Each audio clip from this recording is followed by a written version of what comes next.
Alors, bonjour, on se revoit enfin en parapsychologie 2, le Psy 2, tel que promis, au Psy 1. Dans le Psy 1, nous avons vu qui sommes-nous. Et comme nous vous avions prédit, nous verrions dans le thème 2, le Psy 2, l'incarnation ou la réincarnation. Alors, comme vous voyez, je me présente encore une fois. Nous utilisons ce titre avec différents thèmes, naturellement, à chaque présentation, qui nous sera permis de découvrir les facettes, si vous voulez, inconnues ou contestées par la science dite conventionnelle, ou plutôt par ses ordres ou associations de toutes sortes qui essaient, bien entendu, de garder le contrôle et veulent simplement dominer et spéculer par leur membership, les frais de carte de membre, en offrant une reconnaissance et ou une soi-disant protection de ses membres. Donc, je me présente, Dr. Jerry Otis, PhD, je suis docteur de formation, diplômé de différentes disciplines telles que l'hypnothérapie, la psychosomatique, médecin acupuncteur international, praticien des médecines douces, holistiques et alternatives, vulgarisateur surtout, et ensuite, dans mes dernières années, formateur en sécurité et investigation, infiltration, enquête. Donc, vous verrez qu'il y a plus de 4000 agents ou agentes qui ont été formés. Je suis un homme d'affaires dans différents champs d'action et coach de vie et d'affaires.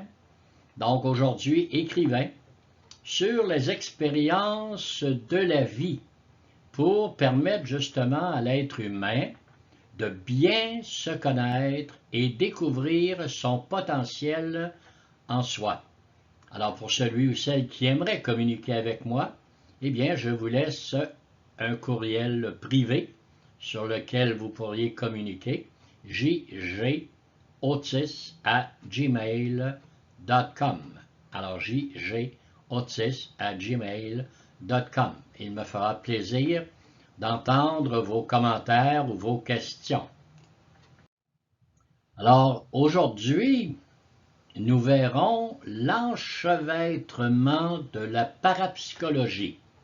Alors, comme vous pouvez voir, bon, il y a la parapsychologie, la psychoparapsychologie, la parapsychopathologie, la psychologie, la métapsychologie, la psychopathologie et bien entendu la psychologie pathologique.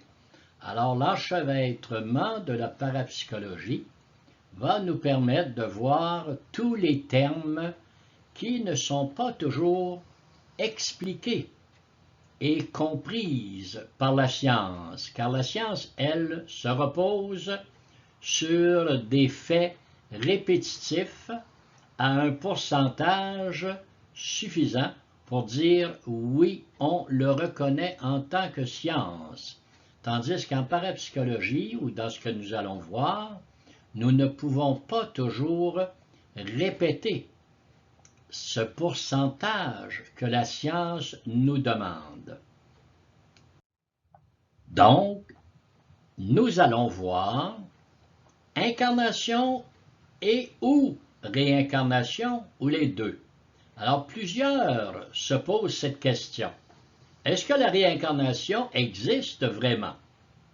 Ou l'incarnation? Alors, nous allons répondre, et bien entendu, pour répondre à cette question, bien, il faut commencer par le début.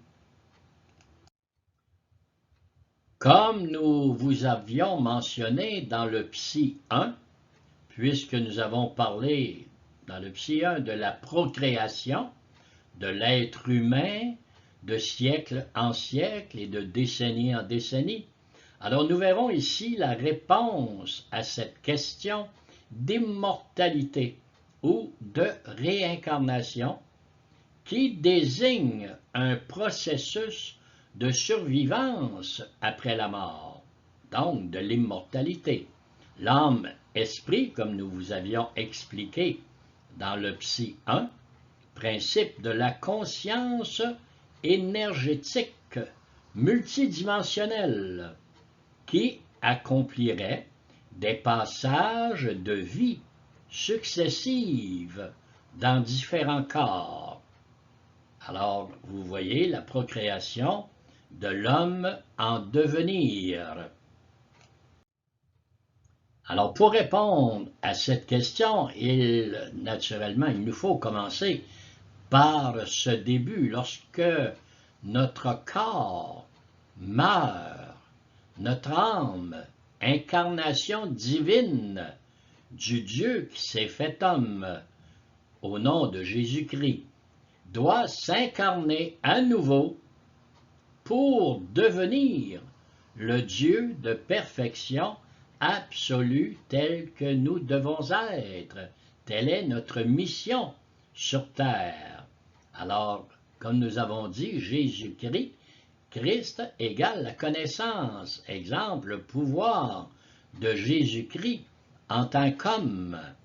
Alors, lorsque l'on meurt, c'est la lumière, si vous voulez, d'une nouvelle vie qui va commencer bientôt dans une dimension différente.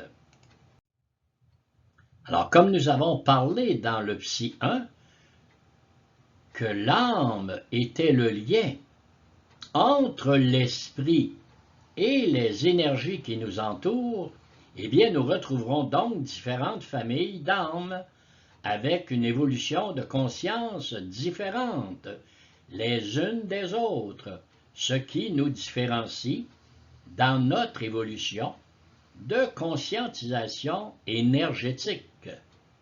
Alors, puisque l'homme recherche et analyse, si vous voulez, tout au long de sa vie, sa source et sa fin de vie, je vous conseille peut-être de voir ce livre écrit par Lise Labonté, Les familles des âmes incarnées, les familles d'âmes.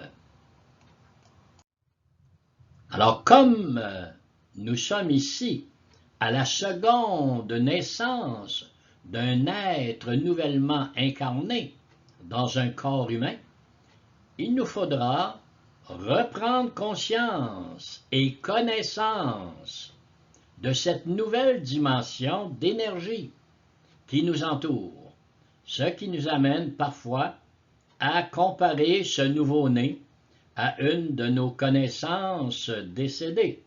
Je crois que tous et chacun ont déjà fait cette remarque ou cette comparaison. Alors, la nouvelle incarnation, si vous voulez, de l'être humain qui se fait, eh bien, allons voir ce que ça donne. Il nous faudra, bien entendu, réapprendre à nouveau ce que notre nouvelle incarnation veut bien nous faire découvrir par les pouvoirs mentaux de notre esprit, âme, nouvellement incarné, dans ce nouveau corps, par les pouvoirs de la réincarnation de tous les jours. Ah, là vous allez me dire un instant, est-ce que c'est incarnation ou réincarnation? Oui, nous sommes incarnés dans un nouveau corps et nous nous réincarnons tous les jours, c'est-à-dire nous devons réapprendre le réapprentissage de nos souvenirs, soit passés d'un nouveau temps, présent ou d'un futur en devenir. Ce qui fait que certaines personnes, parfois, vont vous mentionner « Ah, j'ai vécu ça dans mon passé » ou « Je vois le futur ». Alors, ils voient dans un plan dimensionnel différent, tout simplement. Alors, pour bien se comprendre entre l'incarnation et la réincarnation, il faut comprendre que lorsque notre corps physique meurt, notre âme, esprit, retourne à l'énergie multidimensionnelle qui nous entoure et reprendra corps pour se manifester à nouveau, ce qui représente l'immortalité. Alors, par le pouvoir de la réincarnation successive jusqu'à sa pleine évolution de conscience qui lui est attribuée, ce qui démontre justement l'évolution de chaque être, de chacun de nous qui nous entoure. Nous définirons, si vous voulez, cette réincarnation successive dans notre nouvelle vie, corps, esprit, âme, Père, Fils, Esprit, le principe de la Trinité qui nous habite et de notre création jusqu'à sa pleine évolution de conscience qui lui est donnée, qui lui est attribuée. Alors nous pouvons le comparer, si vous voulez, à une automobile qui fait le plein d'essence de garage en garage, avec différentes qualités d'octane dans son essence. Mais naturellement, ça lui permet d'avancer, ça permet à l'automobile d'avancer quand même, sans briser pour autant sa structure et sa forme. Alors vous me direz, je ne comprends pas votre comparaison, votre exemple. Alors ce n'est qu'un exemple que je donne lorsque je vous dis, nous sommes envahis par une énergie différente à chaque fois que nous rencontrons une personne différente ou que nous sommes dans un groupe différent.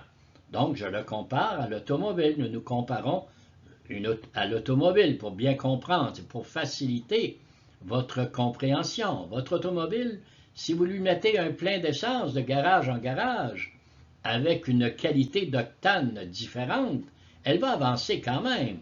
Vous ne brisez pas pour autant sa structure ou sa forme. Alors l'être humain, c'est exactement la même chose. L'esprit, l'âme va s'adapter à l'énergie qui l'entoure. Eh bien, nous allons nous réincarner successivement dans cette nouvelle vie. Alors, tel est le principe, si vous voulez, de la réincarnation successive dans notre vie actuelle que plusieurs se posent comme question. Est-ce que la réincarnation existe? Eh bien, oui. Comme nous l'avons mentionné ultérieurement, quelle énergie et de quel plan dimensionnel maintenant nous tirons-nous de cette énergie? Alors, selon les plans multidimensionnels qui existent, eh bien, nous avons différentes énergies qui vont nourrir notre âme et notre esprit. Alors, chaque personne que nous rencontrons nous donne une énergie différente, soit négative ou positive. Combien de fois nous entendons dire certaines personnes « Ah, lui ou elle, je ne peux plus le sentir. » Et quand ils viennent et qu'ils s'en vont, « Ouf, je me sens vidé. Il me mange mon énergie. » Alors pourquoi? C'est justement ce que je viens de vous expliquer. Une énergie qui est différente, qui nous entoure. Alors souvenez-vous de l'exemple que nous avons donné avec l'automobile et son remplissage d'essence, fait à différents garages, d'une qualité inférieure ou supérieure à ce que votre véhicule avait besoin pour le plein d'essence. Donc, nous avons les réactions, de là, si vous voulez, les réactions inconnues de notre comportement. Alors, c'est la raison pour laquelle, parfois, nous agissons de telle ou telle façon face à telle ou telle personne avec lesquelles nous sommes. Alors maintenant, pour bien comprendre nos réactions comportementales, c'est-à-dire différentes de jour en jour, nous devrons prendre conscience de cette énergie qui nous entoure et du fonctionnement de notre cerveau. De là le pourquoi, si vous voulez, que dans cette vie, certaines personnes, certains partagent la même énergie pendant des années, hein, et d'autres ne font que passer. Donc, pourquoi certaines personnes vont vivre 30, 40, 50, 60 ans ensemble et ça va très bien, et d'autres vont se divorcer après 4 mois, 5 mois, 6 mois, 1 an, 2 ans, 5 ans. Alors, c'est que l'énergie de chacun change et ne se suit pas continuellement. Alors, le fonctionnement de notre cerveau, contrôlé par notre mental, la raison, notre jugement, l'âme, qui était l'esprit incarné dans l'âme, eh bien, nous apprendrons le pourquoi de certaines actions ou réactions pour un futur meilleur. Alors, bien entendu, lorsque nous prenons conscience et connaissance de ceci, ça vient de changer notre vie complètement. Et c'est ce que nous verrons dans le Psy 3, le fonctionnement de notre cerveau. Comment est-ce que notre cerveau fonctionne aux énergies qui nous entourent, à la suggestion, à l'autosuggestion et à tous nos sens, puisque nous avons les 5 sens, la vue, l'ouïe, l'odorat, le goûter, le toucher, et je pourrais même rajouter le sens de ESP, l'extrasensoriel perception, hein, la perception extrasensorielle, qui nous permet d'aller prendre connaissance des énergies passées ou futures, ou qui va dire « Ah, j'ai de l'intuition ». Cette intuition, c'est vos perceptions extrasensorielles d'un plan énergétique multidimensionnel, autre que celui dans lequel vous êtes ou vous vivez présentement. Alors, je vous ai joint à tout ceci des références tirées du Wikipédia pour vos recherches personnelles, bien entendu, car dans le Psy 3, nous verrons qui nous sommes une connaissance du fonctionnement mental du cerveau. Comment est-ce que notre cerveau fonctionne par nos sens, par notre éducation, par tout ce qui nous entoure. Alors nous allons voir le fonctionnement du cerveau, non pas au niveau neurologique, au niveau des neurones, mais au niveau de nos sens, très différent au niveau neurologique. Le neuropsychiatre, le neurologue, lui, va comprendre la source même du fonctionnement de vos neurones. Mais nous allons voir de quelle façon les sens, nos sens, nous influencent au niveau mental, au niveau du fonctionnement de notre cerveau. Alors, si on regarde maintenant les références que nous vous avons données dans le Wikipédia pour faciliter votre compréhension et vos recherches, alors nous verrons l'incarnation par des articles homonymes, si vous voulez, et l'incarnation, bon, qui est peut-être le dogme chrétien, dans lequel on dit le Verbe divin s'est fait chair en Jésus-Christ. Alors, cette notion est exprimée, si vous voulez, par le prologue de l'Évangile selon Saint Jean. Le Verbe s'est fait chair. Alors, elle se situe au centre de la Christologie. Et la notion d'incarnation fut débattue au cours du christianisme primitif. La controverse théologique la plus vive fut celle, bien entendu, du docétisme. Alors, c'est la raison pour laquelle je vous donne comme lien la doctrine chrétienne, les citations, les représentations dans les arts, les notes et références, les bibliographies et tous les articles connexes et les liens externes pour vous permettre d'avoir une référence pour savoir, vérifier les dires que nous avançons. Cette doctrine chrétienne, bien entendu, hein, lorsque l'on dit le Verbe, quand il s'incarna, passa de l'ubiquité à l'espace, donc de l'éternité à l'histoire, de la félicité illimitée au changement et à la mort. Alors ce n'est pas rien que j'invente, c'est quelque chose qui existe, qui est là. On dit Dieu s'est fait homme, parce qu'il est plus facile d'être un homme que d'être Dieu. Mais Dieu s'est fait homme pour que l'homme devienne Dieu. Alors il faut bien le comprendre. Et bien entendu, l'incarnation est fréquemment représentée dans le cadre général de l'Annonciation, de la colombe, bon, du Saint-Esprit envoyé par Dieu qui descend sur Marie, tandis que l'ange lui annonce sa maternité divine.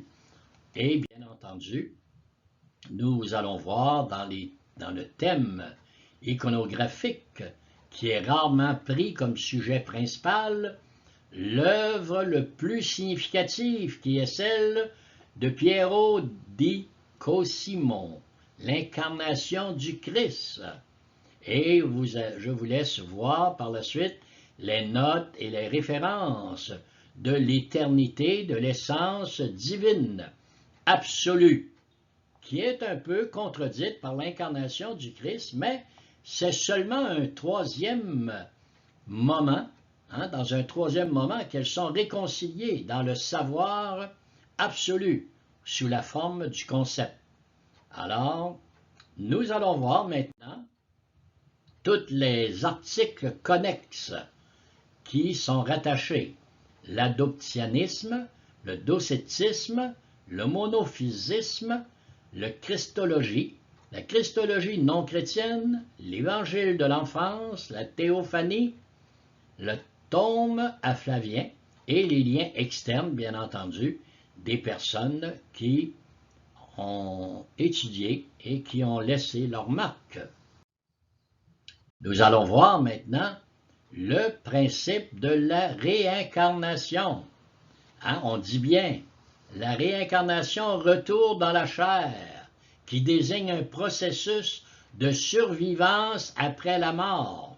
Je n'ai rien inventé, je n'ai rien dit de plus que ce qu'il y a décrit, par lequel un certain principe immatériel et individuel, l'âme, qui est la substance vitale, que nous avons parlé au Psy 1, conscience individuelle, que j'ai bien mentionné. On prend conscience de l'énergie au niveau de l'esprit, notre âme qui est le lien entre l'esprit et les énergies qui nous entourent, qui accomplirait des passages de vie successives dans différents corps. Alors, vous voyez le principe de réincarnation? Lorsque je vous dis, on vit, on s'incarne dans un corps et on vit maintenant, dans notre vie présente, différentes réincarnations, différentes vies successives de corps en corps, selon l'énergie qui nous entoure. Et bien entendu, encore là, je vous donne l'origine antique, en Inde, en Afrique, dans l'Égypte antique, chez les Grecs, chez les Romains, chez les Gnostiques.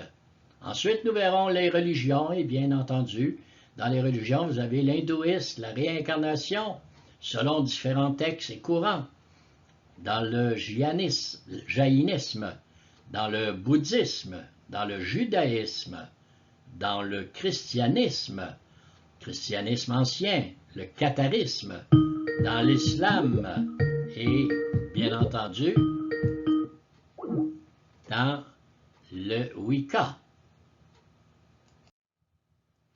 À l'époque contemporaine, vous avez l'ésotérisme, les travaux du psychiatre de Jan Stevensoff, l'augmentation radicale de l'espérance de vie et réincarnation artificielle.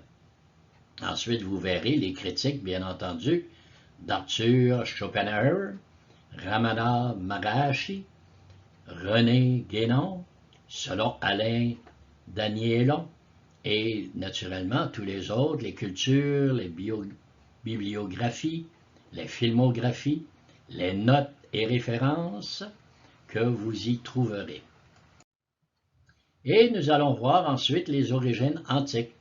Il existe des descriptions de la réincarnation à différentes époques et dans différentes civilisations, notamment dans la pensée grecque, chez Pythagore, Emphédocle, Platon, l'orphisme, dans l'Égypte antique, dans l'Afrique subsaharienne et aussi en Extrême-Orient, où elle est au cœur de l'hindouisme, du jaïnisme, du bouddhisme, du sikhisme, du vésidisme.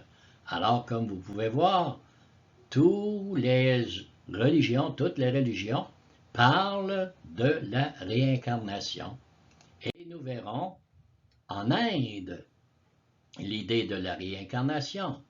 La même chose, la préhistoire, dans la chronologie de l'hindouisme en Inde et en Afrique subsaharienne, bien entendu, la même chose. Nous allons voir également dans l'Égypte antique. Alors je vous laisse le temps, la chance d'aller voir ces choses avec les liens. Il y a chaque mot qui est en bleu, c'est un lien qui vous amène vers une définition. Chez les Grecs, Pythagore, toutes les métamorphoses qui se sont faites. Chez les Romains, dans les religions romaines, les métapsychoses, chez les gnostiques également, dans le Moyen-Orient.